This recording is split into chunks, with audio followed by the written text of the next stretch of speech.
There is a particular kind of stillness that exists in Japanese surgical training that has no direct translation in English. The Japanese call one version of it ma. It refers to the pause between actions, not emptiness, but intention. The space where nothing happens is not wasted. It is where the next thing is being made ready. Dr. Kenji Nakamura grew up inside that stillness. He was raised in Kyoto, the son of a man who repaired fine watches and the grandson of a woman who taught traditional calligraphy. Neither of them were surgeons, but both of them understood that the quality of what you make is determined entirely by how much respect you give to each individual step. Nakamura absorbed that before he could articulate it. By the time he entered medical school at 22, his hands already knew something his professors hadn't finished teaching yet. His early years in medicine were not celebrated. He was quiet in a system that rewarded loudness. He asked questions that made senior surgeons slow down in ways they found inconvenient. He was not difficult, he was precise. In Japan, those two things are sometimes mistaken for each other, but the surgeons who paid attention knew the difference. The ones who paid attention were the ones who mattered. By the time he was 34, Nakamura had built a reputation in Tokyo that occupied a very small number of words. Those words were, "You want him on anything complicated." He specialized in microsurgery and reconstructive procedures. The work that requires a surgeon to operate inside a margin of error so narrow that the difference between success and catastrophe is measured in fractions of a millimeter. He did not rush. He did not perform. He worked. It was that reputation that reached the United States. A major hospital system on the East Coast had been building a surgical excellence program for 3 years. The program's goal was to bring in some of the world's leading surgical minds for observation periods. Not to be taught, the administrators were careful to say, but to exchange perspectives, to observe and be observed, to compare notes between the best and the best. Dr. Alan Carter was the American anchor of that program. Carter was everything American surgical culture celebrates: fast, decisive, exceptionally trained, and comfortable commanding a room. He had performed over 4,000 procedures. He had been profiled in 2 national magazines. He trained residents who went on to head departments of their own. In the language of American medicine, Carter was not just good. Carter was the standard. Nakamura received the invitation in December. He read it once, set it aside, and read it again the next morning. He accepted it in a reply of 3 sentences. He arrived in January. His first walk through the hospital told him almost everything. The American hospital was enormous. 17 floors, over 800 beds. A trauma center that processed more cases per week than some Japanese hospitals handled in a month. It was, by every objective measure, an impressive institution. The staff were skilled, the technology was current. The administrators were proud, and that pride was not entirely unjustified. But Nakamura noticed things on that first walk that nobody pointed out on the tour. He noticed that the instrument trays in 2 of the pre-op rooms were not laid out in the same configuration.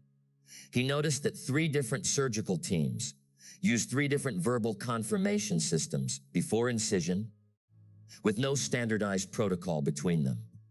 He noticed that the transition between the pre-op area and the OR involved an average of 4 unnecessary contact points between personnel who weren't part of the sterile field.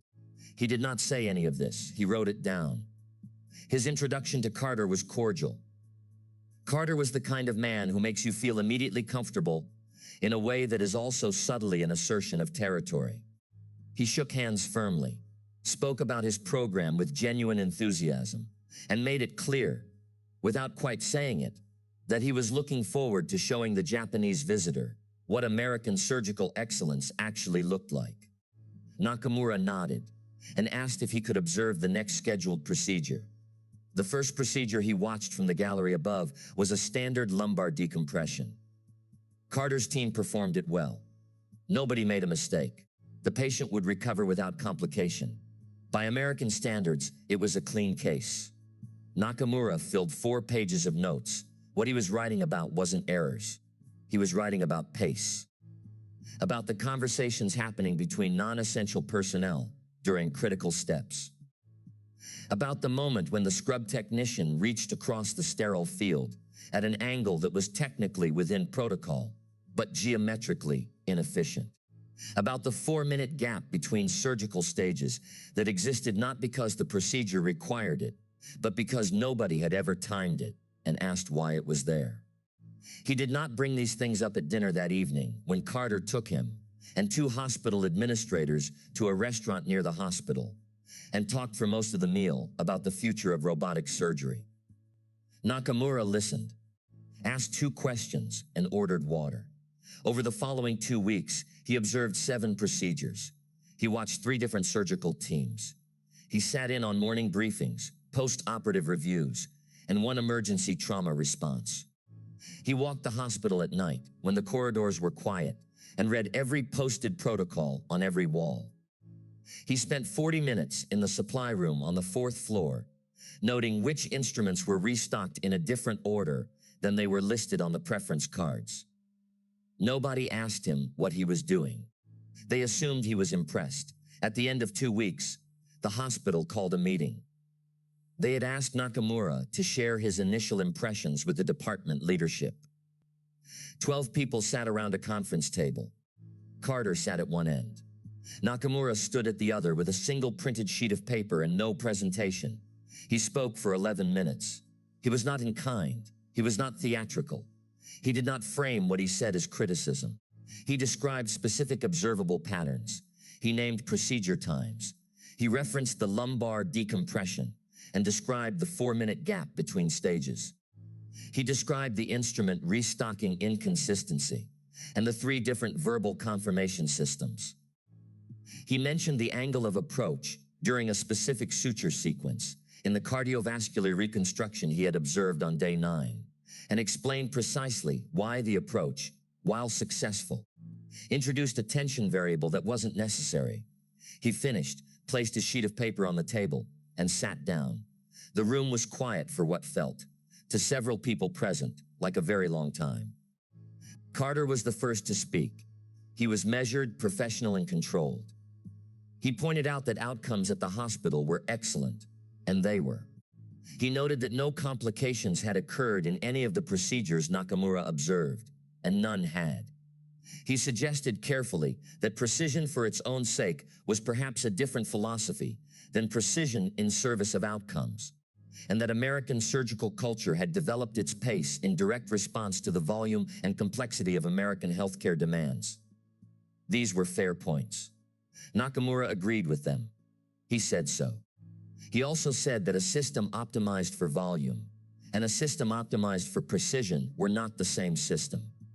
He said that the 4-minute gap he had identified, multiplied across the department's weekly surgical load, represented over 40 hours of unrecovered operating time per year. He said that the suture angle he had observed would not cause a complication 99 times out of 100. He said this while looking directly at Carter. He let Carter work out what that meant for the 100th time. The administrator seated to Carter's left asked Nakamura to put his observations in writing. 3 days later, Nakamura was invited to the hospital's surgical skills laboratory. Carter was demonstrating suturing technique to a group of residents.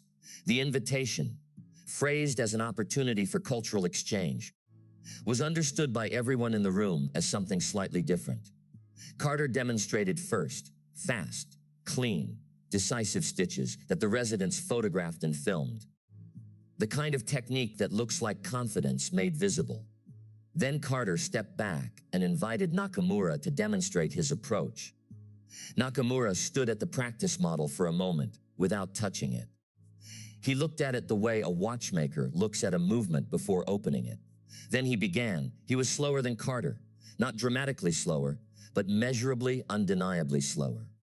And what came out of those hands was something that made 2 residents forget to breathe. The suture line was not just technically correct. It was identical to itself at every point. The tension across the thread was even from the first stitch to the last. The spacing did not vary by a detectable margin across the entire closure. When a resident picked up a magnifying scope and looked at it, she put the scope down, and looked up at Nakamura without saying anything. Carter looked at the two suture lines side by side for a long time. Then he asked Nakamura how long it takes to develop that level of control. It was the first question he had asked that wasn't rhetorical. Nakamura told him it takes as long as you allow it to take. That the length of time is determined by how willing you are to be bad at it for the years before you are good at it. That in Japan, he had been allowed to be bad at it for a long time because the people who trained him understood that the intermediate stage is where the real learning happens, and that rushing someone through the intermediate stage to produce a technically functional surgeon faster is a trade-off, not an improvement. Carter did not argue with this. He asked a follow-up question, and then another. The residents in the room had stopped taking notes on their phones and started writing in their notebooks. Nakamura submitted his full written report to the hospital chief at the end of his 4th week. It was 18 pages. It was organized, specific, and evidence-based. It made 12 distinct recommendations. Some of them were structural, some were cultural. Some were as simple as standardizing the verbal confirmation protocol across all surgical teams and measuring the result at 30 days. The chief read it over a weekend and called Carter on a Sunday afternoon. What happened next is where the story becomes less dramatic and more important. Carter could have dismissed it. A lot of people in his position would have. The outcomes data supported him. The institutional culture supported him. Every plaque on his office wall supported him. Instead, Carter called Nakamura and asked for a meeting. Just the two of them. No administrators, no residents, no audience. They sat in a small conference room for 2.5 hours. Carter drew out his surgical workflows on a whiteboard. Nakamura modified them. Carter pushed back on 3 of the modifications. Nakamura revised 2 of them in response to Carter's reasoning and held firm on the 3rd. Carter sat with that for a moment and then agreed. By the end of the meeting, they had the outline of a revised protocol that was neither fully Japanese nor fully American. It was just better. The first 5 procedures, run under the revised protocol, produced a combined complication rate of 0, which, as Carter noted, was also the previous rate. The difference showed up in the recovery data 2 weeks later, and in the surgical time efficiencies, and in the resident feedback forms, where 3 different trainees independently wrote some variation of the phrase. I finally understand what the pause is for. Nakamura left the hospital on a Thursday morning with a single carry-on bag and his notepad.